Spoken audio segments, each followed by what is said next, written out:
कपड़ा पिन्हे रुक नहीं आज पिले नुआ कपड़ा डेली दौच धूप टे दौच धूप दौच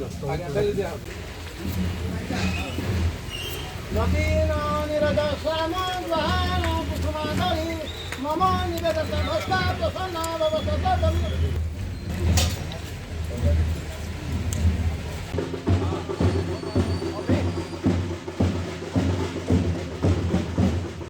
ब्रह्मलीन स्वामी लोकानंद सरस्वती आज हूँ बलिदान दिवस।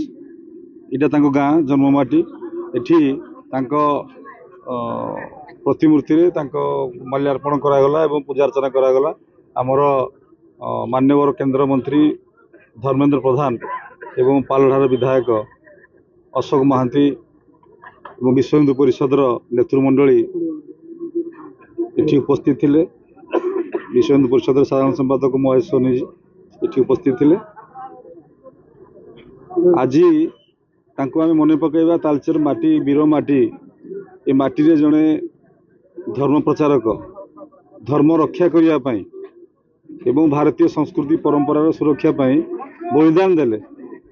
प्रजा मंडल आंदोलन करके स्वाधीनता देश ए माटी बहुत अवदान दे धर्म सुरक्षा ए माटीर अवदान स्वामी लोकानंद सरस्वती माध्यम प्रतिफलित होती उद्देश्य आज ये आयोजन होता।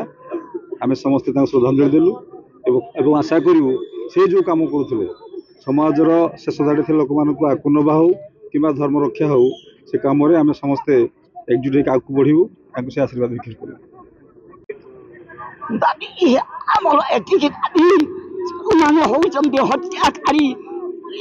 भाव हत्या कर कठोर कार्यान्वयन दोषी साब्यस्त करें आम समस्त